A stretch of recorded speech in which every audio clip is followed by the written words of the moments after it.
Good afternoon, students. So, anyway, students, the way you have expressed your support, especially to those students who I know. So, I'm very thankful for the starting this YouTube thing and parallelly managing everything else in my life. So, I'm very happy to I'm very happy to tell this part. Ki obviously, side by side, I'll be enhancing the content in my channel, which should be done down the line, and you know that it takes time.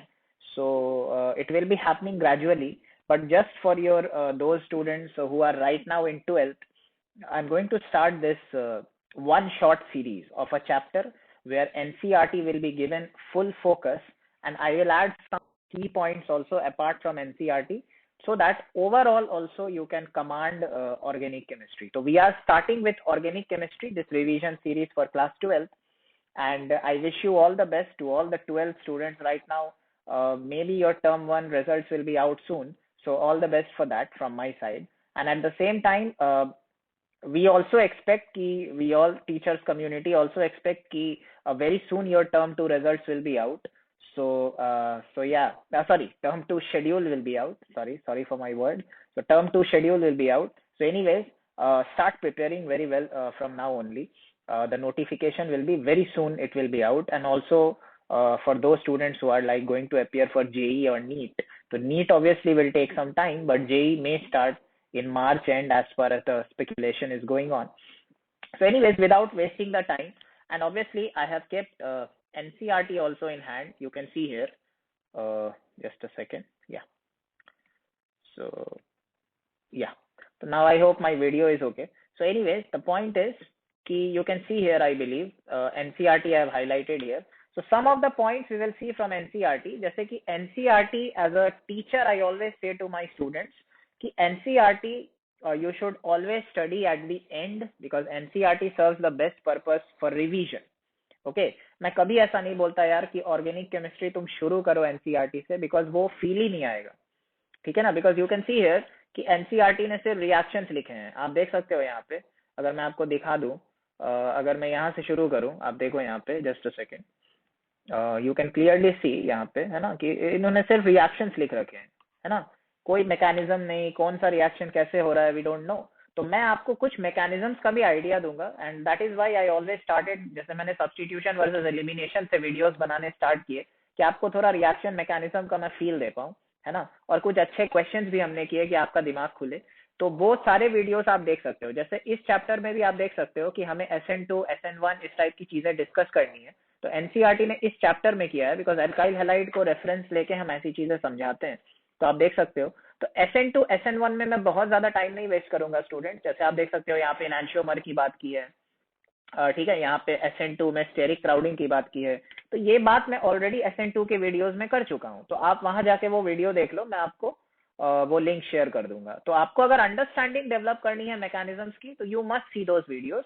But this video is exclusively for exam series. ठीक है, तो without wasting any time हम लोग NCERT को cover करेंगे, and at the same time मैं आपको कुछ पॉइंट्स बताऊंगा जो कि बहुत रेलेवेंट होने वाले हैं आपके लिए. कूल. तो आप देख लो यहाँ पे, that's why I have taken NCERT as the reference. अब देखो यहाँ पे, जैसे एनसीईआरटी ने, आप जेईई मेन का पेपर उठा के देखना, कुछ साल पहले, I don't remember the exact year, उन्होंने पूछा था कि क्लोरमफेनिसोल में कितने कायरल सेंटर्स होते हैं. अब जैसे क्लोरमफेनिसोल, आप ये मत समझना कि it is outside the syllabus, because chloramphenicol का जो स्ट्रक्चर है that is the part of chemistry in everyday life, और वो एनसीईआरटी में भी उसका नेम यहाँ पे मेंशन किया हुआ है. ठीक है, तो अगर मैं आपको क्लोरमफेनिसोल का स्ट्रक्चर दिखा दूं, ठीक है ना, आपको मैं ये नहीं कह रहा हूँ कि बेटा आप स्ट्रक्चर याद कर लो, बट हाँ कुछ कुछ चीजें हैं जो कि अगर आप करते हो तो it is going to be handy for you. Cool. तो मैं आपको ये स्ट्रक्चर बना के शो कर देता हूँ, ठीक है, कि कैसे आपको ये स्ट्रक्चर ड्रॉ करना है.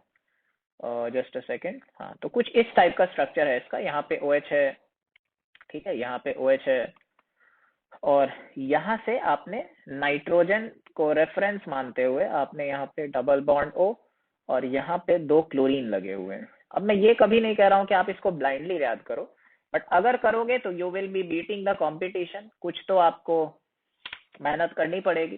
तो यहाँ पे जैसे उन्होंने पूछा था कि कितने कायरल कार्बन है यहाँ पे, ठीक है, तो मैं आपको बता दूं, ये कार्बन कायरल है, ठीक है ना, फिर आपका ये कार्बन भी कायरल है, आप देख सकते हो. आप थोड़ा अच्छे से एनालाइज करना। कायरल कार्बन का मतलब क्या होता है? वो कार्बन जिसके चारों ग्रुप्स अलग लगे हों और sp3 हाइब्रिडाइजेशन हो। ठीक है, एक्चुअली अगर आप प्रॉपर्ली देखोगे ना तो ये नाइट्रोजन भी कायरल है, बट उन्होंने ये नहीं पूछा था। उन्होंने पूछा था कायरल कार्बन कितने हैं, तो इंटीजर टाइप के हिसाब से उनका आंसर था 2। ठीक है, बट अगर आपको स्ट्रक्चर नहीं आएगा तो आप ऐसे क्वेश्चंस नहीं कर पाओगे। ठीक है, तो क्लोरम फेनिसोल हम यूज क्यों करते हैं? क्लोरम फेनिसोल एक तरह का आप बोल सकते हो कि इट इज अ एंटीबायोटिक जो कि टाइफाइड फीवर रिमूव करता है, मतलब टाइफाइड फीवर से आपको बचाता है।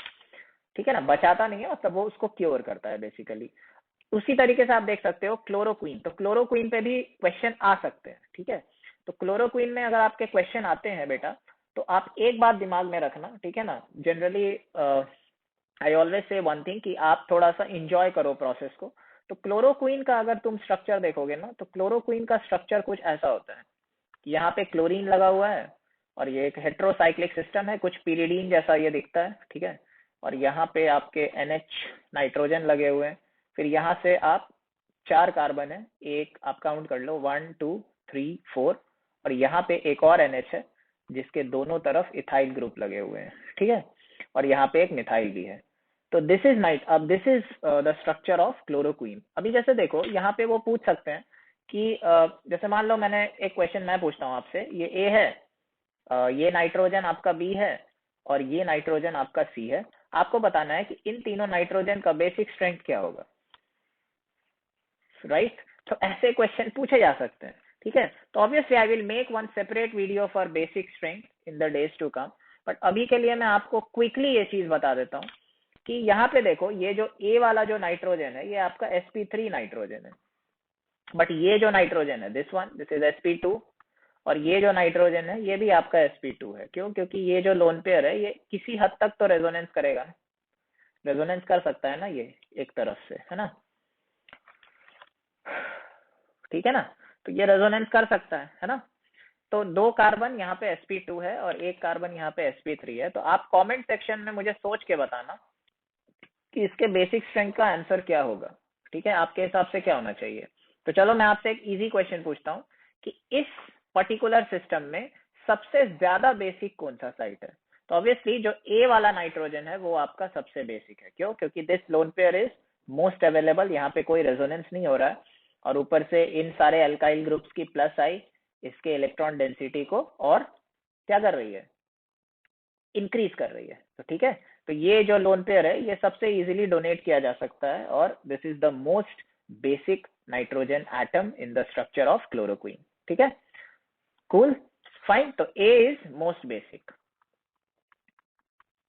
ठीक है, तो कुछ ऐसी चीजें जिसको बोलते हैं शॉर्ट्स या थोड़ी सी ऑर्गेनिक की फीलिंग मैं आपको देना चाहता हूं, तो that's why I am discussing this type of thing. But yeah, without wasting time let's quickly move on to the other things. ठीक है, आपका एक छोटा सा होमवर्क है, वो क्या है कि आपको सोचना है कि बी और सी में बेसिक बेसिक स्ट्रेंथ का ऑर्डर क्या होगा। ठीक है, आप कमेंट सेक्शन में कमेंट कर सकते हो। ठीक है, मैं अभी आपको आंसर नहीं बता रहा हूँ। ठीक है, तो इस बी में, इस नाइट्रोजन और इस नाइट्रोजन में ज्यादा बेसिसिटी किसकी है? आप इसको कंपेयर कर सकते हो pyridine versus substituted methyl aniline या सब्सटीट्यूटेड एल्काइल एनिलीन। तो आप देख लेना उसकी बेसिक स्ट्रेंथ कैसी है, उस बेसिस पे आप इसको जज कर पाओगे। ठीक है, तो anyways let's go to the next segment. ठीक है, I hope you like this part. तो शेयर करो। तो मैं कोशिश कर रहा हूँ कि एनसीईआरटी का आपको पूरी कंटेंट मिले, बट उसके बावजूद जो इनपुट्स ऐड किए जा सकते हैं जेई या नीट के क्विक रिवीजन के लिए, वो भी हम आपको यहाँ पे प्रोवाइड कर पाए। ओके, सो एनीवे स्टूडेंट्स, अच्छा एक और बात मैं आपको बता दूं, जहां पे मुझे लगेगा कि मुझे थोड़ा सा लिखना पड़ेगा तो वहां पे मैं पेज यूज करूंगा। ठीक है, तो आप एक चीज और याद रखना स्टूडेंट, जिसपे क्वेश्चन आते रहते हैं, जैसे बिटसैट ने एक बार पूछा था कि डीडीटी में कितने क्लोरीन एटम है, तो आपको पता होना चाहिए कि डीडीटी का स्ट्रक्चर क्या होता है। तो आप अगर देखोगे डीडीटी का स्ट्रक्चर कुछ ऐसा होता है। ठीक है ना, डीडीटी का जो स्ट्रक्चर होता है वो कुछ ऐसा होता है, मतलब यहाँ पे 2 बेंजीन लगे हुए हैं, पैरा पे क्लोरीन है, और यहाँ पर 3 क्लोरीन लगे हुए हैं। ठीक है, तो इसका नाम होता है PP dash dichloro diphenyl trichloro ethane. तो ये डीडीटी का आईयूपीएसी नेम है स्टूडेंट्स। अभी अगर आपको स्ट्रक्चर नहीं पता होता तो आप ये आंसर नहीं कर पाते बेडसैट का, तो याद रखो कि डीडीटी में 5 क्लोरीन एटम्स होते हैं। कूल। अब इसमें एक और क्वेश्चन जो जेई मेन ने पास्ट में पूछा है वो मैं यहाँ पे हाईलाइट कर देता हूँ। डीडीटी में उसने पूछा है कि डीडीटी फॉर्म कैसे होता है, मतलब डीडीटी को हम प्रिपेयर कैसे करते हैं। ठीक है, तो आप इसको याद कर सकते हो। मैं अभी आपको एक हिंट दे रहा हूँ कि हम 2 मोल क्लोरोबेंजीन लेते हैं, ठीक है ना। We take 2 mole of chlorobenzene and we treat it with CCl3CHO जिसको हम बोलते हैं क्लोरल, और इसको आप ट्रीट करते हो एसिडिक मीडियम में, तो इससे हम डीडीटी प्रिपेयर करते हैं। ठीक है, तो this is the very basic information about DDT कि DDT is prepared by treating chloral with chlorobenzene in acidic medium. ठीक है, जनरली हम कॉन्सेंट्रेटेड H2SO4 लेते हैं फॉर एसिडिक मीडियम।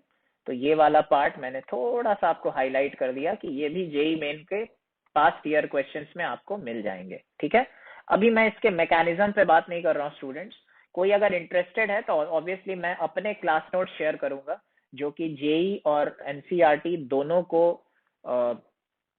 मतलब ध्यान में रख के मैंने बनाया है। ठीक है, और ऑब्वियसली मैंने डिफरेंट सोर्सेस का हेल्प लिया है, but obviously the um, because देखो आजकल इंटरनेट पे गाइस दुनिया भर की कंटेंट अवेलेबल है, but you have to understand one thing कि if we all are trying our best to consolidate the content कि आपका काम इजी हो जाए, तो we will be most happy to do that. Okay, so ये वाला पॉइंट आप याद रखना। ठीक है, अब इसके मैकेनिज्म आपका एक छोटा सा होमवर्क है कि आप इसके मैकेनिज्म पे लुक इन कर सकते हो। ठीक है, मैं इसका एक सेपरेट वीडियो बनाऊंगा, अदरवाइज वीडियो बहुत बड़ा हो जाएगा स्टूडेंट्स। फाइन, तो right now I am not discussing the mechanism, but yeah it is a type of electrophilic substitution. ठीक है, क्योंकि आप देख पा रहे हो यहाँ पे हमने क्लोरोबेंजीन लिया है। ठीक है, एनीवेज, तो let's get back to the point. अब हम वापस आते हैं अपने कुछ हाइलाइट्स पे, एनसीईआरटी के साथ आगे बढ़ते हैं। तो ठीक है students, now without wasting time मैं कुछ कुछ चीजें आपको क्लैरिफाई कर दूं कि आपको कुछ कुछ चीजें पता होनी चाहिए, जैसे अरीन्स किसको बोलते हैं, एल्केन्स किसको बोलते हैं, इसको हम ट्राई हैलो सिस्टम्स बोलते हैं, ये डाई हैलो होता है। इस टाइप की चीजें बहुत बेसिक होती हैं। उसके बाद अगर आप नीचे आओगे तो कैसे हम डिसाइड करते हैं, तो ऑब्वियसली जैसे मान लो तुमने कुछ ऐसा बनाया है ना, तो जो carbon, the carbon to which chlorine is connected और द हैलोजन इज कनेक्टेड, उस बेसिस पे we decide the degree of alkyl halide. Cool, तो this is a 1 degree halide है ना। अभी यही अगर ऐसा कुछ होता तो हम बोलते कि this is a 2 degree halide because this carbon is 2 degree. तो किस कार्बन की बात कर रहे हैं, we are talking about that carbon to which the halogen is attached. अगर आपका ऐसा कुछ हो जाए, ठीक है ना, this is third butyl bromide, तो इसको हम बोलेंगे 3 डिग्री है ना। तो ये this one is 2 degree, this one is 3 degree. I hope this is cool, right. Now after that there are 2 specific types जो कि आपको आने चाहिए। जैसे एक आपका इस टाइप का अगर आपको कुछ मिल जाए है ना, तो इसको हम बोलते हैं एलाइलिक हैलाइड। एलाइलिक मीन्स कि carbon should be sp3 and it should be next to C double bond C। Okay, so जो आप यहाँ पे देख पा रहे होगे एनसीईआरटी ने हाईलाइट किया है। Cool.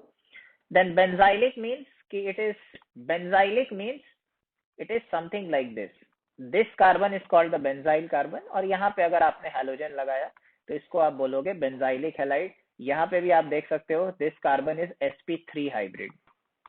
Okay, so these names allylic, benzylic, then there are 2 more terms, arylic and vinylic. So arylic you can see here, vinylic is this one, something like this, CH2 double bond CHCl, this can be called as vinylic, है ना. And arylic means कि the halogen is connected to benzene type of system. So this is your aryl, आप देख पा रहे होगे यहाँ पे. Cool. अब nomenclature में students, nomenclature you can see here, एक बार देख लेना यार नॉमेनक्लेचर। तो ये nomenclature, these nomenclatures are very easy, 1 bromo propane, 2 chloro propane, 1 chloro 2 methyl propane. अब आओ मैं आपको कुछ क्वेश्चंस आपको मैं दिखाता हूँ आईयूपीएससी के, जो आपके लिए रेलेवेंट हो सकते हैं, जहाँ पे थोड़ा कंफ्यूजन हो सकता है। तो यू सी 1 और 2 क्वेश्चन स्टूडेंट्स फॉर आईयूपीएससी। जैसे मान लो कि मैंने इस टाइप का कुछ तुमसे पूछा कि Cl और यहाँ पर Br, ठीक है, और मान लो यहाँ पर I, तो मैंने बोला कि इसका आईयूपीएससी नेम लिखो। Now keep this in mind students, generally there are many students who will say कि we will start the numbering from left to right. Why? Because bromo is B and chloro is C. But keep in mind, it is not only about alphabetical order, it is also about how many substituents can get maximum number of lowest position. जैसे आप अगर इस पे ध्यान दोगे तो यहाँ पे this chlorine and this chlorine, there are 2 halogens to this carbon and there is only 1 bromine to the second carbon. So you will start the numbering from right to left. So ये 1, ये 2, ये 3 and after that you can obviously write it in ascending order. तो इसका जो नाम होगा it will be 3 bromo, है ना, 1,1 dichloro, डाई को हम कंसिडर नहीं करते for IUPAC, keep this in mind, 2 iodo propane. This will be the, sorry for my mistake, just a second students, yeah. So this is going to be the IUPAC name. Cool. Okay, anyways, कुछ और question आप कर सकते हो जिसमें कि you will see more variety of IUPAC when you go to other chapters. ठीक है ना, तो मैं बहुत ज्यादा टाइम वेस्ट नहीं कर रहा हूँ IUPAC में. आप यहाँ पे जैसे मान लो, चलो एक क्वेश्चन कर लेते हैं. जैसे मान लो कि कुछ इस टाइप का मैंने दे दिया तुमको ये, ठीक है, और यहाँ पर मैंने लगा दिया I, ठीक है. तो आप नंबरिंग कहाँ से शुरू करोगे? This is also important. तो ऑब्वियसली आप यहाँ से शुरू करोगे. तो ये 1 if this is 1, so you can go any side. So this will be 4 obviously. So you can write this as 1 chloro, 4 iodo, cyclohexane. Cool. So this is the IUPAC name. Okay, so I hope this is fine. अब चलो एक मैं अच्छा question पूछता हूँ जो कि almost हर teacher बता देता है क्लास में, जिसको भी IUPAC पसंद है. तो जैसे मान लो ये वाला क्वेश्चन मैं लेता हूँ, this is Cl and this is Br. तो हमेशा याद रखना कि this is going to be 1, 6, मतलब this is 1, 2 and this is going to be 6. तो इसका जो नाम लिखोगे तुम, you will write it as 6 bromo, 1 chloro, cyclohexene. Okay, so don't take it as any other numbering, it will be considered wrong. ठीक है. So anyways, so I did few of the things because IUPAC we cannot waste much time in this, है ना. तो हम वापस चलते हैं आगे की तरफ students, without wasting time. Your job is to make sure कि आप इस चार्ट को आप अच्छे से रीड कर लो, ठीक है. और कोई भी डाउट हो any time, obviously I know कि जो भी मेरा वीडियो देख रहा होगा, I will not be always available for you, but please write your doubts in the comment section. I'll be very happy to serve that. Okay, so अब देखो इसमें एक क्वेश्चन इन्होंने पूछा है आइसोमेरिज्म का, ठीक है ना. तो मैं आपको 1-2 पॉइंट क्लियर कर देता हूँ जिससे आपका काम इजी हो जाए. जैसे देखो यहाँ पे क्या पूछा है कि draw all the 8 structural isomers with molecular formula C5H11Br. I hope आप ये देख पा रहे होगे, C5H11Br. तो उन्होंने ये मेंशन कर दिया है कि 8 आइसोमर्स होते हैं, आपको 8 बनाने, ठीक है. अभी मैं आपको कुछ आइडिया दे देता हूँ इस चीज का, जिससे मे बी आपको थोड़ा हेल्प मिले, ठीक है. Now please see what I am suppose to do here. Just a second, थोड़ा सा हम लोग पेज का कलर चेंज करते हैं, थोड़ा सा फील आएगा, राइट. एनीवे, चलो. तो देखो मैं क्या बोल रहा था. आई वॉज सेइंग कि जहाँ पे जो कंसेप्ट आपसे वहां पे पूछा गया है ना कि आइसोमेरिज्म इन एल्काइल ग्रुप्स, ठीक है. तो आपसे पूछा गया है कि C5H11Br का आप 8 स्ट्रक्चर बनाओ. You draw all the 8 structures of C5H11Br. तो NCERT has given you कि see C5H11Br you can draw in 8 ways, but I'm just going to give you some quick revision part. इस पे मैं detailed video बनाऊंगा, but अभी के लिए we have to be like to the point. तो isomerism in alkyl groups में students question जो आएंगे ना, एल्काइल ग्रुप, यहाँ पे एल्काइल ग्रुप का मतलब क्या है, CnH2n+1, मतलब एल्केन से एक हाइड्रोजन रिमूव करना. कूल. तो इफ यू टेक C3H7 आप 2 स्ट्रक्चर बना सकते हो. इफ यू टेक C4H9 आप 4 बना सकते हो. इफ यू टेक C5H11 आप 8 बना सकते हो, ठीक है. तो ये नंबर्स आप याद रखो, ठीक है. This is going to be very helpful. Now जैसे फॉर एग्जाम्पल मुझे C4H9 का स्ट्रक्चर बनाना है, ठीक है. तो NCERT ने देखो C5H11 की बात की है, तो मैं C5H11 की ही बात कर देता हूँ. तो उसी वेव में आप C4H9 आप खुद से ढूंढ सकते हो, ठीक है। तो एनीवे C5H11 में अप्रोच क्या है वो आप देख लो, ठीक है। आप एक चीज यहाँ पे देख लो students, just see it here, कि C5H12 से आपने एक हाइड्रोजन निकाला होगा, तभी तो C5H11 बना होगा। Am I correct? Am I correct or not? Please tell. Right? If you remove one hydrogen atom from pentane, then only pentyl will be formed. Na? Now, understand one thing. For C5H12, you can draw 3 structures. ये तो तुम 10th में पढ़े होते हो, right? कि pentane के हम 3 structure बना सकते हैं। कैसा कैसा? This is one N-pentane. Then second one is this 2-methyl butane, and third one is neopentane. Now keep this in mind कि यहाँ से you can draw 3 different structures. Okay, you can draw 3 different structures. ठीक है, यहाँ से you can draw 4 different structures, और यहाँ से you can draw only 1 different structure. ठीक है, तो आप देख सकते हो 3 plus 4 plus 1 will be 8. ठीक है, now how to draw, now how to decide. तो देखो, let's say for the first one, so you can draw 3 different structure. Why? Because you have 3 different positions where you can attach bromine. This is 1, this is 2, this is 3. For example, if I draw 1 bromopentane, this is one structure. You remove 1 hydrogen and added bromine.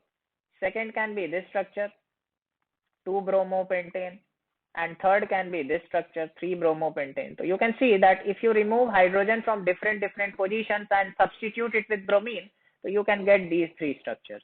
उसी तरह यहाँ पे देखो neopentane में you cannot remove hydrogen from here because this is already tetravalent. Now this position, this position, this position, and this position, if I mark it properly, just see here, all these 4 positions which I am marking with this red color now, this carbon, this carbon, this one, all the 4 are identical. ये सारे methyl group ही है ना, CH3. तो the only system which is possible will be this one. यहाँ पे लगाया तुमने Br इस कार्बन पे, कहीं पे भी लगाओ, तो you can only draw one structure like this. ठीक है, अभी तुम्हारा होमवर्क ये है कि यहाँ से 4 स्ट्रक्चर कैसे बनेंगे, that you need to think. ठीक है, तो तुम्हारा काम आसान हो जाएगा. Okay, so I hope you understood my point. So these type of inputs I am trying to add, student. That is the purpose of making this video. Okay, so 4 structure. या चलो यार बता ही देता हूँ, otherwise you will say कि sir ने नहीं बताया, right? And you can also call me भैया, choice is yours anyways. Okay, now see here,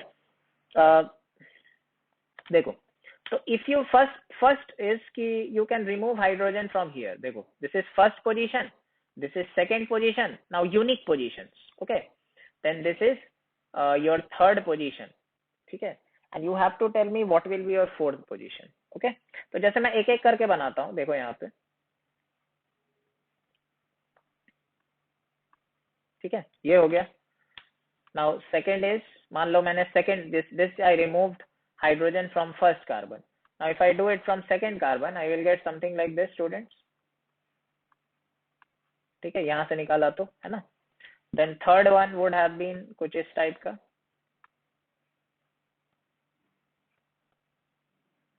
यहाँ से. ठीक है, तो नाम तुम देख सकते हो, and fourth carbon is obviously this one.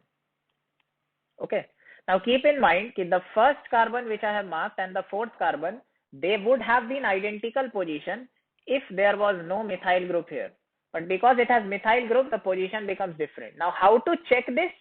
Write the IUPAC name and check. जैसे मान लो if I remove hydrogen from the fourth carbon, तो कुछ इस टाइप का स्ट्रक्चर मिलेगा तुमको यहाँ से. अब तुम देख सकते हो कि this particular compound है ना, and this particular compound doesn't have same IUPAC name, they have different names. ठीक है ना, here the methyl is at second position, and यहाँ पे obviously the methyl is at third position with respect to bromine. समझ रहे हो? तो this is a different compound, this is a different compound, this is a different compound, and this is a different compound. Write the IUPAC name and check. You don't need to rely on me. So I just showed you कि from that structure you can draw 4 different compounds. So I hope it is clear. I shown all the 8. 3 ऊपर, ये वाले हो गए 3. This is 1, और यहाँ पे मैंने आपको बना दिए 4, तो total you got 8 structures. Okay, cool. So you can tally this solution with the NCERT also. Like NCERT has also shown it here. You can see this part. Just a second. Yeah. So you can see it here that they have drawn 8 structures. Now your homework is to do all these simple questions. IUPAC answer is also given. Now we will head to the basic things of the NCERT. Let's say obviously bond polarity and all. Okay, this CX bond is the actual reason of polarity for your CX. That means in alkyl halide it is the CX bond which brings polarity in the system. Okay, acha, this dipole moment is very important for the exam. Please keep this in mind कि CH3Cl का जो dipole moment है that is more than CH3F, and after that the other two follows. So CH3 Br and CH3I. So the deviation which you see, which you observe, is mainly here. Okay, so just remember this part. Direct question आते हैं इस पे, ठीक है. Now after that if you go below, अब हम आएंगे काम के मुद्दे पे, है ना, कि कौन कौन से रिएक्शन होते हैं. ठीक है, तो यहाँ पे तुम देख पा ही रहे हो, मुझे रिएक्शन लिखने की जरूरत नहीं है, बट हाँ मैं अपने इनपुट्स ऐड कर दूंगा स्टूडेंट्स. जैसे देखो ये वाला रिएक्शन हाईली इंपॉर्टेंट है, बहुत इंपॉर्टेंट है, and this is one of the test for alcohols. इसको हम बोलते हैं लुकास टेस्ट. ठीक है, तो लुकास टेस्ट, इसके मैकेनिज्म पे हम आएंगे. उसी तरीके से ये रिएक्शन बहुत ही फ्लैट है. यहाँ पे तुम एक चीज सोच सकते हो कि यहाँ पे हमने Br माइनस, कहने का मेरा ये मतलब है कि ये Br माइनस डायरेक्ट अटैक करता एल्काइल हैलाइड पे, तब भी आप अल्कोहल बना सकते थे, सॉरी एल्काइल हैलाइड बना सकते थे. तो यहाँ पे H2SO4 का क्या रोल है, ये आपको सोचना पड़ेगा. ठीक है, तो ऐसी क्वेश्चंस मैं आपकी सॉर्ट आउट करूंगा आज. ठीक है, उसके बाद इस पे मैं मैकेनिज्म बता दूंगा आपको. ये this one is very much similar to the PX3. मतलब red phosphorus with halogen, you can treat it as PX3 only, and same type of product you can form. And then this last one which you can see, it is the best method to prepare alkyl halide from alcohol. This we call as Darzan method. ठीक है, Darzan's method या Darzan's method, जो भी लिखना है. अब इसमें तुमको पता ही है कि why this is the best method, because बाकी दोनों जो बनते हैं they are gases. इस गैस को आप निकालते रहो लीच अटेलियर प्रिंसिपल के हिसाब से. if you take the reaction in forward direction, if you remove one of the product, you take the reaction in forward direction, so more and more alkyl halide will be formed.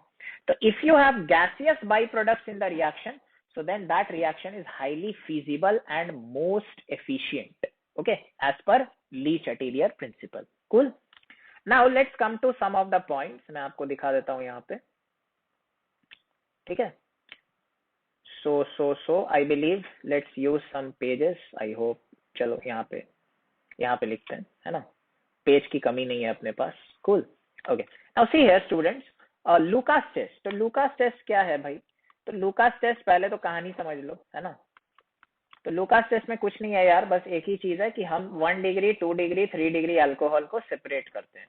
तो 1 degree alcohol, okay, no turbidity, है ना, क्योंकि reaction नहीं होता room temperature पे. अगर reaction करवाना है तो हाई टेम्परेचर की जरूरत पड़ेगी.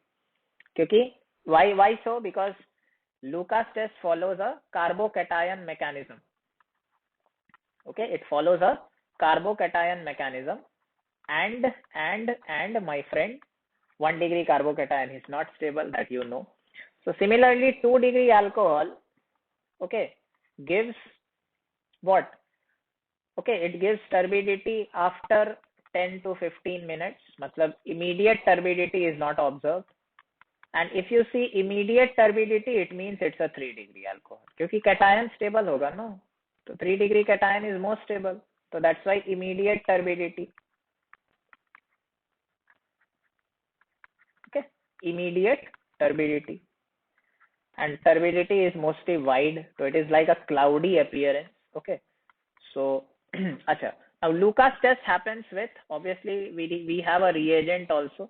मतलब every test will have a reagent that is called Lucas reagent, obviously, है ना. And what is the Lucas reagent? So it is anhydrous ZnCl2 plus what? concentrated HCl.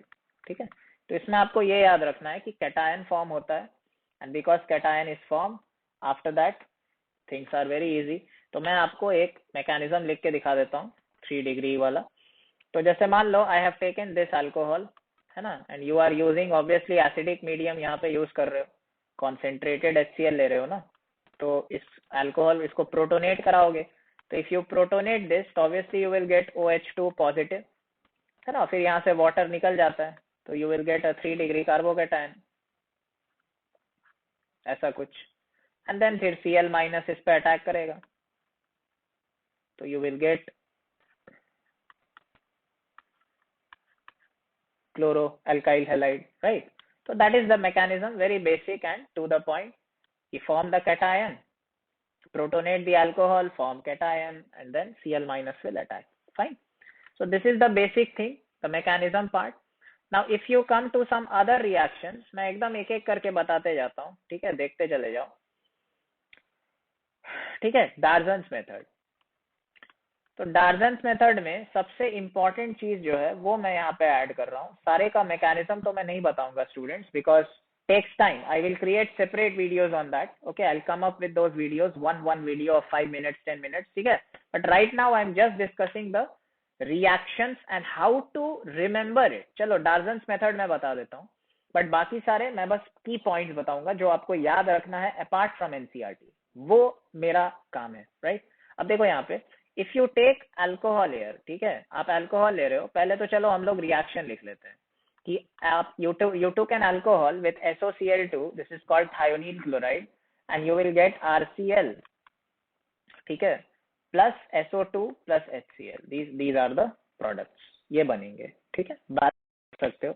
Now understand one thing, कि यहाँ पे जो product आपको मिलता है, this is retention product. अब रिटेंशन की कहानी कब आती है? जब स्टीरियो आइसोमेरिज्म आता है ना. तो मैं आपको बहुत बेसिक वे में मैकेनिज्म समझा देता हूँ, उसके लिए आपको स्ट्रक्चर आने चाहिए. तो जैसे if this is the lone pair of oxygen and S double bond OCl, this is your thionyl chloride. So this sulfur, this oxygen will attack here and this bond will go. ठीक है, तो लिखता हूं मैं ROH S O पे minus Cl and this oxygen will have a positive charge. उसके बाद क्या होगा? After that this will come back and this will leave. ठीक है, एक एक करके मैं दिखा रहा हूँ स्टूडेंट, ध्यान से देखना, ठीक है. अच्छा, एक और बात मैं बता दूं आपको, प्लीज कीप इन माइंड कि mechanism is a hypothetical concept. Mechanism, किसी भी mechanism is proposed seeing the product and it is not the other way around. So if you don't know the product, you will have struggle writing the mechanism. Okay, because I will add my inputs कि इसको कैसे याद रख सकते हो. तो यहाँ पे देखो डबल बॉन्ड एंड Cl, ऐसा कुछ हमको मिला, ठीक है. तो और यहाँ से ऑब्वियसली एक Cl माइनस रिमूव हो गया. अब तुम देख पा रहे हो यहाँ पे कि HCl is one of the side product. तो तुम क्या करो, यहाँ से H प्लस निकाल के फेंक दो, just remove one H plus. तो क्या होगा, the positive charge on oxygen will, तो HCl हमको मिल गया, ये H प्लस निकलेगा, ये Cl माइनस के साथ कंबाइन HCl बन जाएगा यहाँ पे. कूल. और हमको क्या मिल जाएगा, ROS double bond O Cl, ठीक है, और HCl हमको मिल गया साइड से. Now after that, listen very carefully what is going to happen. Now from this system you have to form SO2 gas, because that will highly favor entropy of the reaction and the process will be thermodynamically feasible. तो हम क्या करेंगे, देखो कैसे होता है. This lone pair will form this pi bond. Okay, this lone pair will form this pi bond, ठीक है. तो if this lone pair forms pi bond, what will happen? Obviously sulfur can have 5 bonds. ध्यान से सुनना मेरी बात, मैं एकदम ब्रेक कर करके दिखा रहा हूँ. देखो यहाँ पे RO double bond S double bond O, ठीक है. अब ध्यान से सुनना क्या होता है, मैं अभी बना नहीं रहा हूँ प्रॉपर्ली. ये लोन पेयर यहाँ जाएगा और ये क्लोरीन उठ के यहाँ अटैक करेगा, समझे? I hope it is clear what I am trying to say. और what you can do is student, just let me cut it short, just a second, मैं थोड़ा सा इसको इजी वे में प्रेजेंट कर देता हूँ कि आपका काम आसान हो जाए. So I hope till here it is clear. Now what you do is, students, just see here, listen very carefully this particular step. Okay, so if you see one thing here, कि if for a while if I think कि I want to form RCl and SOCl2, तो यहाँ पे क्या होता है देखो, sulphur if you want to form SO2 from here, what is the structure of SO2? S double bond O double bond O. Cool. So then what happens? You can also move this lone pair, and because once lone pair is donated here, so then chlorine attacks this particular carbon and this bond also breaks. Now let me show you it like with a demonstration so that you are pretty clear कि यहाँ से हम क्या करेंगे. देखो ध्यान से कि if I consider this lone pair, okay, if I consider this lone pair, so then what will happen? Tell me. So this lone pair if you donate, you can write it for a while like this, RO double bond S double bond O Cl, है ना, और इस oxygen पे होगा positive charge. ठीक है, but keep this in mind कि there is no intermediate like this. I'm just trying to keep your thing simple. अब क्या होगा, ये ऑक्सीजन इलेक्ट्रॉन खींचेगा अपने तरफ because oxygen is highly electronegative. तो उसमें क्या होगा देखो, ये क्लोरीन यहां से उठ के यहां आएगा और ये बॉन्ड ब्रेक हो जाएगी. समझे क्या? तो कुछ कैसा बनेगा, RCl प्लस SO2 गैस. ठीक है. Now what I explained you here कि this lone pair is donated and then something like this happens, both this happens at the single step. Okay, it is not a multiple step thing, it happens in a single step कि oxygen donates its electron and oxygen is highly electronegative. So due to that this bond will be completely here this side, so then chlorine will automatically attack here and this bond will also break to neutralize the positive charge. Cool. I hope this part is clear. So if you want me to show in single step, I will just show it for you. Just see here, ROS double bond O double bond Cl. Now see what we are doing. This lone pair is donated. Once it is donated, this will have del plus. Donate किया तो positive charge आएगा यहाँ पे, है ना, del plus नहीं, चलो पूरा प्लस ही दिखाते हैं. फिर ये खींचेगा, अब ये खींचेगा तो यहाँ पे डेल प्लस आएगी, तो ये क्लोरीन उसी वक्त यहाँ अटैक कर देगा. ठीक है, तो ये क्या बना, RCl और S डबल बॉन्ड O, इसी को हम SO2 बोल रहे हैं. Cool. Now one point two keep in mind here is कि RC it is a retention product in what? In Darzan's method. In Darzan's method, the alkyl halide form will be what? It will be retention product. Retention मतलब जिधर से OH निकलेगा उधर से ही chlorine आके लगेगी, because this is a type of intramolecular attack. Within the molecule only, chlorine is present within the molecule. So it is going to attack like this only. It is going to attack like this only. तो इसका मैं एक significance दिखा देता हूँ कि आपको थोड़ा फील आए. जैसे मान लो कुछ ऐसा हमने ले लिया, ड्यूटेरियम CH3 ट्रिटियम, और यहाँ पे लगा हुआ है OH, और यहाँ पे तुमने SOCl2 के साथ ट्रीट कर दिया. ठीक है, तो ये जो रिएक्शन होगी देख सकते हो, ये सेंटर जो है this is the chiral centre, all the 4 groups are different. तो यहाँ पे जब Cl आके लगेगा, स्टीरियो केमिस्ट्री चेंज नहीं होगी, इधर ही Cl लगेगा. ठीक है, Cl will be at the same side. इसी को हम बोल रहे हैं retention product. I hope this part is clear. Cool. तो मैंने एक एग्जांपल दिखा दिया कि रिटेंशन, ये सब जो हम बात करते हैं स्टीरियो केमिकल एस्पेक्ट और stereo chemistry, that is only relevant if you have optical activity, otherwise इसका कोई रेलेवेंसी नहीं है if you have simple compounds like CH3Cl, C2H5Cl like that. ठीक है, I hope this part is clear and you like the mechanism, I believe. अच्छा, अब इसमें कुछ पॉइंट्स और है स्टूडेंट जो आप देख सकते हो यहाँ पे, जो मैं आपको NCERT वाले पार्ट में ही बता देता हूँ यहाँ पे साइड बाय साइड. ठीक है ना, तो आप ये चीज देख लो यहाँ पे कि जितने भी रिएक्शंस लिखे हुए हैं आप उस पर फोकस करो और उसको याद करने की कोशिश करो, बट हाँ विथ लॉजिक. ऐसा नहीं है कि ब्लाइंडली कुछ भी याद करेंगे. तो चलो मैं यहाँ पे एक आपको ट्रिक लिख के दिखाता हूँ. ठीक है, तो इट विल हेल्प यू. जैसे for example ROH you have taken and PCl3 and second is you are taking PCl5. So keep in mind कि alkyl halide will be formed in both the cases, but in PCl3 the side product is H3PO3 and in PCl5 the side PCl3 plus HCl. तो HCl is liberated in PCl5. ठीक है. अच्छा, another point to keep this in mind कि PCl5 if it is in solid phase and if it is in gaseous phase. If nothing is mentioned, then you will take gaseous phase. Okay?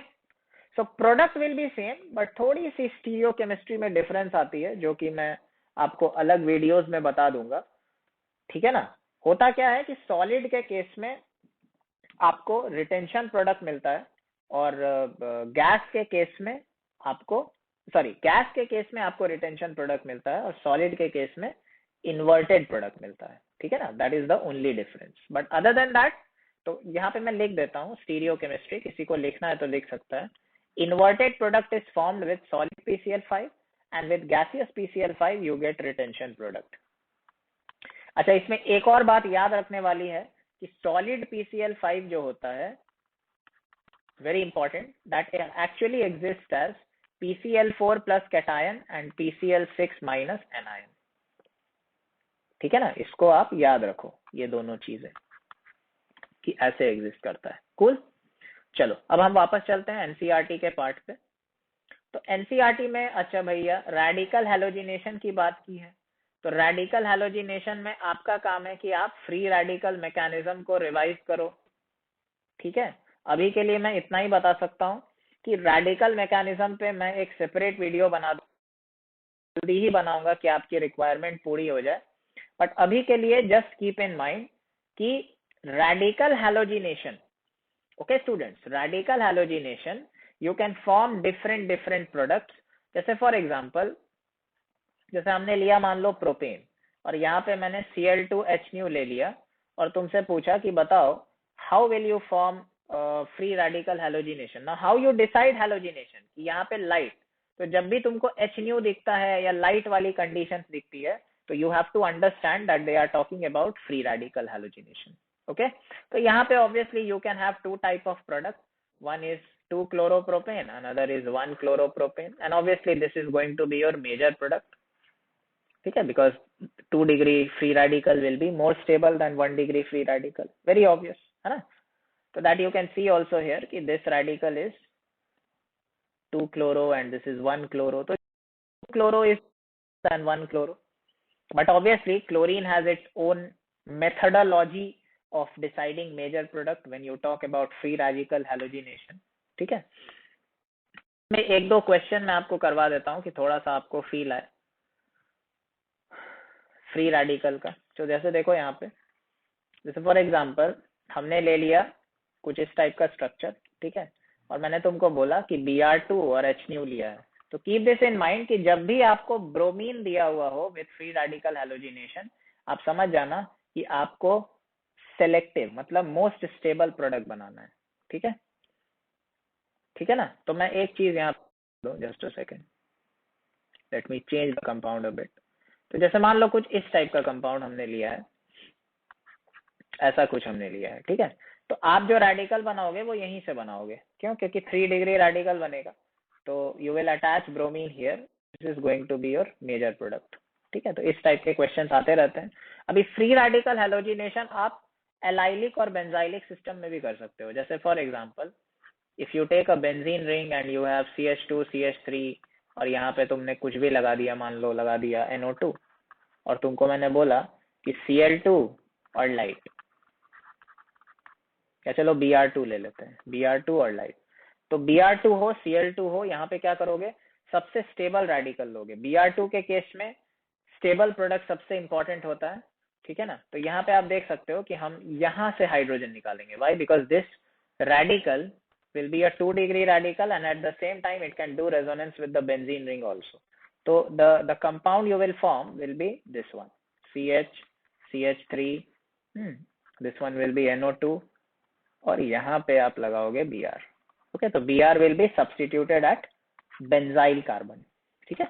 Okay, तो इसी तरीके से allylic,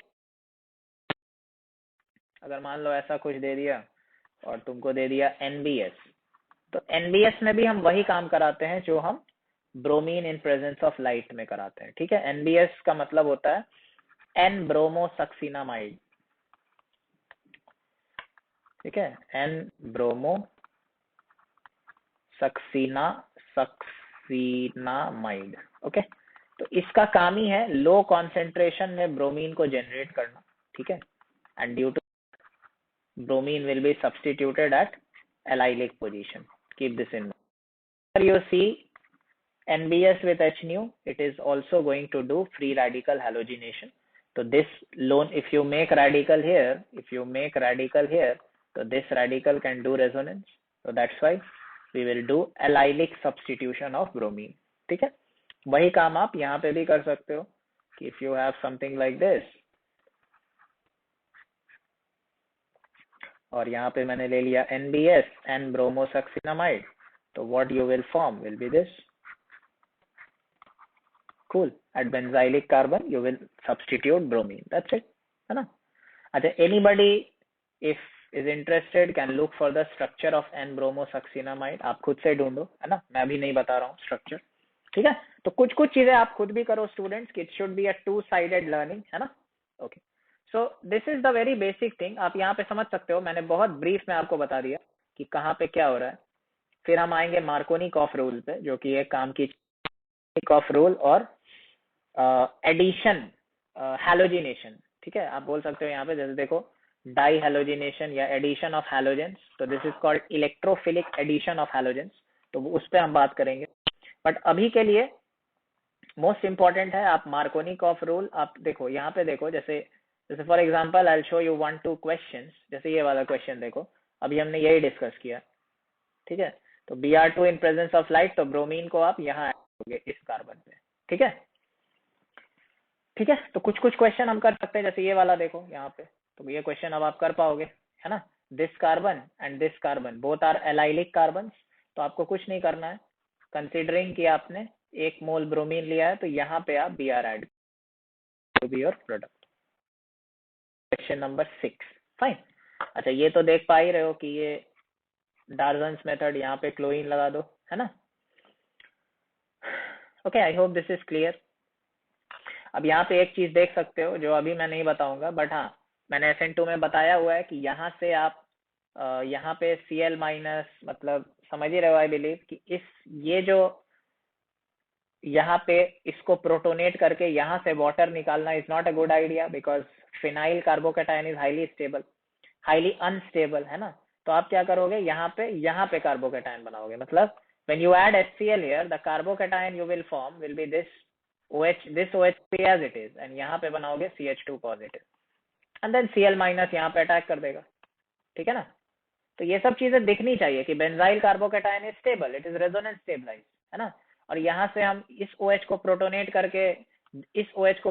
करके हम यहाँ से water नहीं निकाल सकते। Why? Because phenyl carbocation is not stable. Cool, तो बहुत बेसिक सी चीजें हैं, बट इंपॉर्टेंट है। ये क्वेश्चन हमने अभी किया, देखो ये क्वेश्चन हमने अभी किया। ठीक है, write structures of different di halogen derivatives of propane, ये आप कर सकते हो आई बिलीव। जैसे डाई हैलोजन का मतलब क्या है, समथिंग लाइक दिस, जैसे प्रोपेन लेके, जैसे एक स्ट्रक्चर ये हो जाएगा आपका कि दोनों क्लोरीन आपने 1-1 पे लगाया, उसके बाद एक स्ट्रक्चर आपका ये हो जाएगा, एक क्लोरीन आपने यहाँ लगाया, एक आपने यहाँ लगाया, तीसरा आपका ये हो जाएगा कि दोनों आपने यहीं लगा दिया। ठीक है, एक स्ट्रक्चर आपका ये हो जाएगा, एक आपने यहाँ लगाया, एक आपने यहाँ लगाया। और कुछ हो सकता है क्या, सोचो इस पे।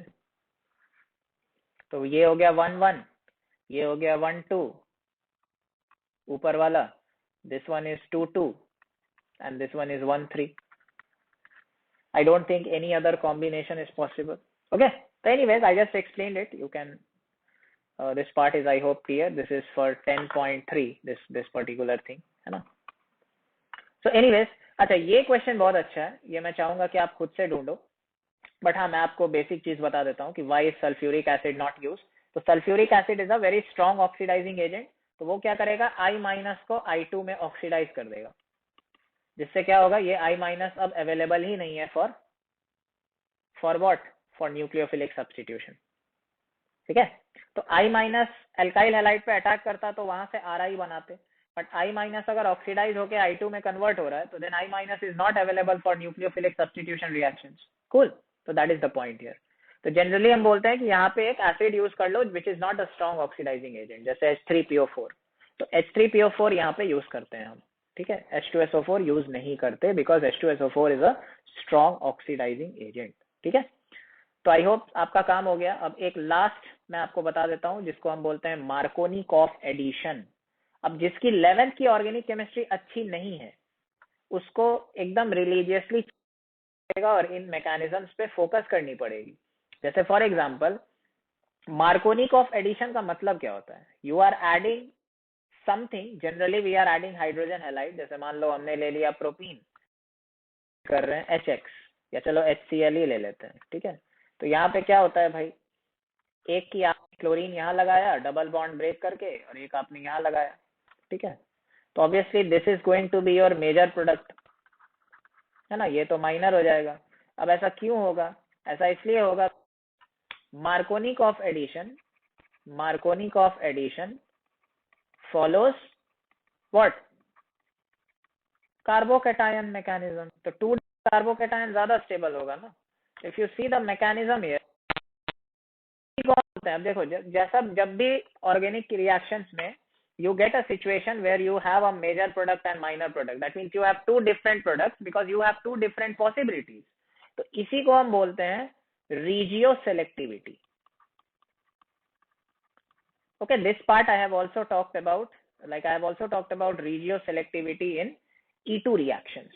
ठीक है, बहुत जगह पे मैंने उसकी बात की है, E2 में भी बात की है, और जहां पे भी कार्बोकैटायन का फॉर्मेशन होता है ऐसे मैंने बात की है उसकी, कि E1 रिएक्शंस में भी रेजियो सेलेक्टिविटी का कंसेप्ट यही होता है कि मेजर और माइनर, जब आपके पास दो टाइप की प्रोडक्ट बनते हैं। जैसे रेजियो सेलेक्टिविटी की बात मैंने E2 में कब की थी?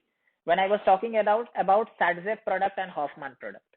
Okay, so that is also an example of regio selectivity. Okay, anyway, now mechanism कैसा होगा? तो it is very simple. This alkene will act as a nucleophile and it will attack the electropositive hydrogen. तो यहाँ से attack होगा, ये bond break हो जाएगी, फिर उसके बाद हाइड्रोजन यहाँ पे ऐड होगा और यहाँ पे बनेगा कैटायन। तो हाइड्रोजन हम जनरली शो नहीं करते, तो it is a good idea to form the positive charge here because 2 degree cation is more stable, right. 2 degree cation is more stable. After that अगर रीअरेंजमेंट हो सकता है तो होगा, बट यहाँ पे तो कोई रीअरेंजमेंट नहीं हो सकता, है ना। एनीवेज, तो in this case what will happen? Now this Cl minus will attack this, and so you will get what you are looking for, 2-chloropropane. Fine. I hope this part is clear, students. So यही करना है यहाँ पे। देखो अब एक दो question देख लो। जैसे यहाँ पे देखो, if you see the, let me zoom it a bit, let me zoom in a bit. हाँ देखो यहाँ पे, जैसे for example if I highlight, जैसे देखो ये carbon, this carbon and this carbon, तो obviously the carbon which has less hydrogen, वहां पे हम क्या करते हैं? हैलोजन लगाते हैं। ऐसे रूल्स बनाए गए हैं, बट मैं तो बस एक ही बात बोलता हूँ यार, कि देख लो कि at this position and at this position, at which position the cation will be more stable. So obviously the cation will be more stable here. Why? Because the cation will be doing resonance also with this benzene ring. तो यहाँ पे जो product बनाओगे, यहाँ पे देख सकते हो कि ब्रोमीन उन्होंने यहाँ पे लगाया है। वाई? बिकॉज पॉजिटिव चार्ज यहाँ पे बना होगा। कूल, पॉजिटिव चार्ज इस कार्बन पे बना होगा, है ना। तो समझ गए। अब जब भी HBr के साथ पेरोक्साइड लगा दे तो समझ जाओ एंटी मार्कोनिकॉफ रूल है। और एंटी मार्कोनिकॉफ मतलब मार्कोनिकॉफ का उल्टा प्रोडक्ट बनाना है। तो you will form something like this, CH2 CH2 CH2 Br।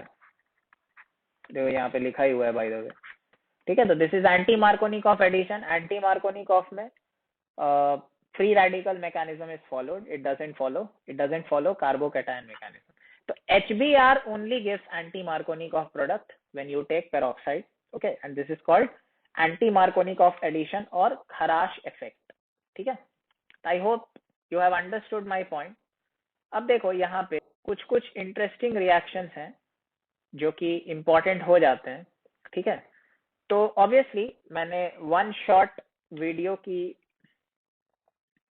Discussion की थी, तो हम लोग थोड़ा जल्दी बढ़ेंगे बिकॉज जैसे ये रिएक्शन देख लो, this reaction is very important, Sandmeyer reaction बोलते हैं इसको, है ना. Now here also the first step is actually called डाईएजोटाइजेशन.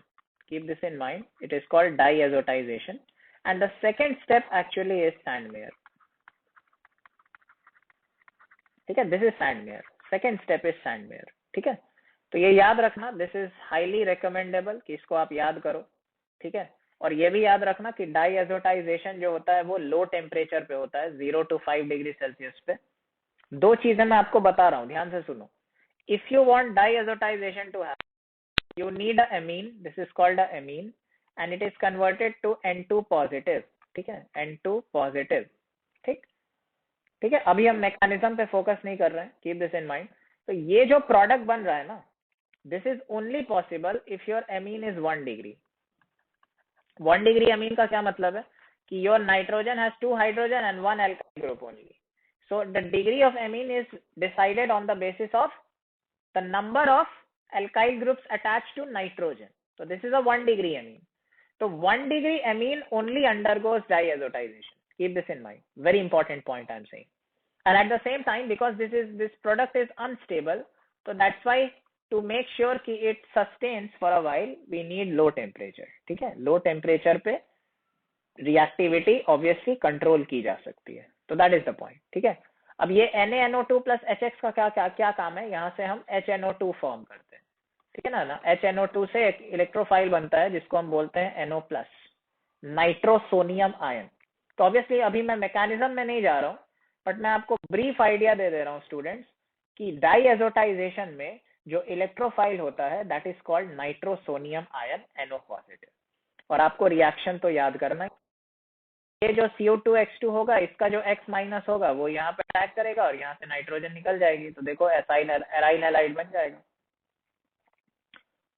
Cool. I hope it is clear, right? X minus will attack this carbon and N2 will leave. N2 is a very good leaving group, and release of gas will always favor the entropy. Cool. अच्छा, यहाँ पे कुछ कुछ reactions और हैं जो मैं आपको धीरे धीरे बता रहा हूँ, ध्यान से सुनना. ठीक है, अगर आप कोई भी, if you take a alkyl halide, okay, जैसे मान लो तुमने ले लिया क्लोरीन और इसको तुमको कन्वर्ट करना है आयोडोबेंजीन में, जैसे देखो यहाँ पे लिखा हुआ है आयोडोबेंजीन, तो इसको हम बोलते हैं Finkel-Stein reaction, and this follows SN2 mechanism. ठीक है, यहाँ पे मैं लिख नहीं रहा हूँ, बट SN2 SN1 पे मैं बहुत ज्यादा टाइम वेस्ट नहीं करूंगा. Why students? Because I have made a separate video on that, and you can go back and check that video for proper clarity. ठीक है, NCERT को रीड कर सकते हो after watching that video. So if you want to form alkyl iodide, so then Finkelstein reaction. What is the reagent? NaI in dry acetone. NaI in dry acetone. Why acetone is taken? Acetone is taken because acetone is a polar aprotic solvent, and polar aprotic solvent supports SN2. Okay, it supports SN2. Cool. And this, all these points has been told in SN2 video, so please go and check.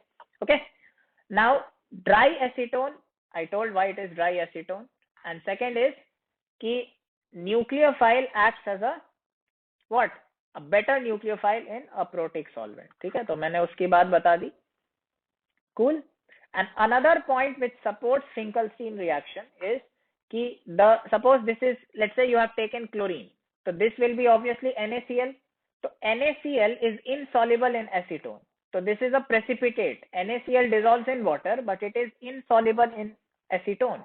So NaCl का precipitate बनेगा if your liquid is acetone. So then keep removing the precipitate, and as you remove one of the product, the reaction will be in forward direction as per Leach-Atelier principle. So that is how the Finkelstein reaction is a win-win situation. Cool. SN2 mechanism is favored by polar aprotic solvent, and at the same time also remove NaX-PPT takes the reaction in the forward direction. वही यहाँ पे लिखा हुआ है, आप पढ़ सकते हो कि NaCl और NaBr thus formed is precipitate in diacetone, and it facilitates the forward reaction according to Leach-Atelier principle. Okay. अब इसके बाद एक और रिएक्शन है, स्वार्ट्स रिएक्शन. बहुत इंपॉर्टेंट है, इसको पढ़ लेना। क्या है, जैसे देखो, generally it is very difficult कि आप alkyl fluorides form करें. Why? Because alkyl fluoride is highly reactive. So you need controlled reaction to synthesize fluorine compounds because fluorine is highly reactive.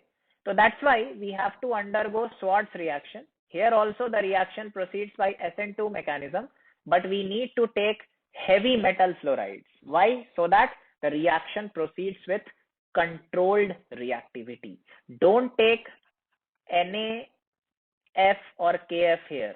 ऐसे कंपाउंड्स नहीं लेना, नहीं तो रिएक्शन क्या होगा, एक्सप्लोसिव हो जाएगी, ठीक है ना, मतलब रिएक्शन विल बी अनकंट्रोल्ड, तो वो हम नहीं चाहते। कूल।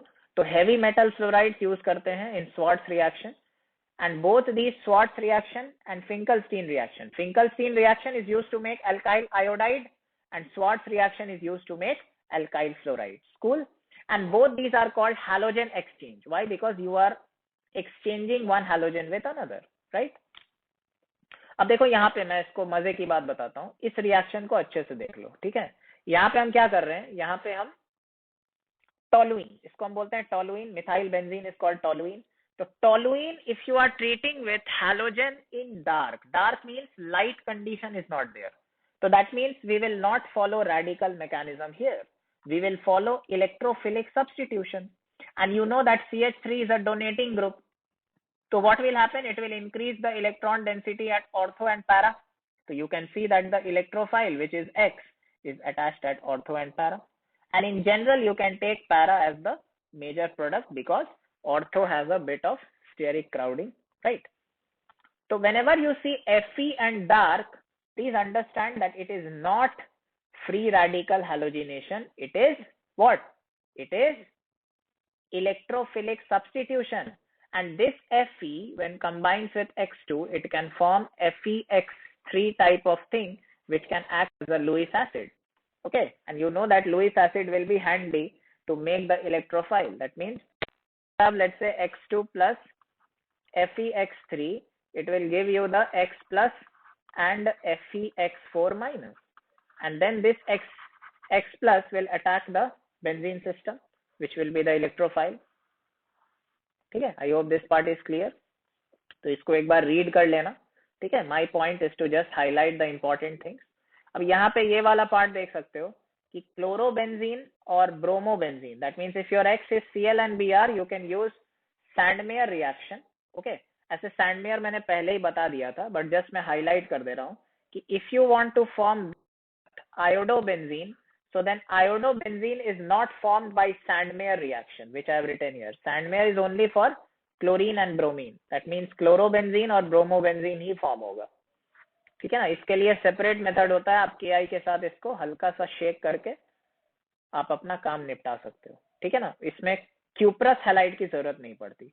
तो ये इंपॉर्टेंट रिएक्शन है, इसको बस एक बार रीड कर लेने का है, ठीक है।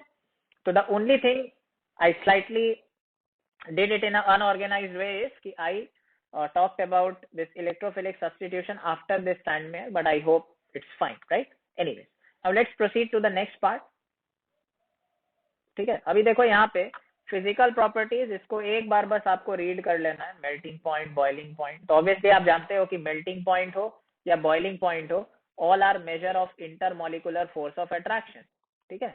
तो मेल्टिंग पॉइंट में जो भी प्रिपरेशन कर रहे हैं एनसीईआरटी बेस्ड, आप यहाँ पे देख सकते हो, जैसे जैसे you are like as the branching is increasing, so van der Waals force will decrease because van der Waals force depends on molar mass, and here all are isomers, so molar mass is same surface area. तो surface area ज्यादा जहाँ पे होगा, boiling point वहां पे ज्यादा होगी, देख सकते हो यहाँ पे, है ना, डेटा सपोर्ट्स दैट, राइट। तो surface as you increase the branching, boiling point will decrease. तो बहुत बेसिक सी बात है, वैन डर वाल फोर्स का कंसेप्ट है।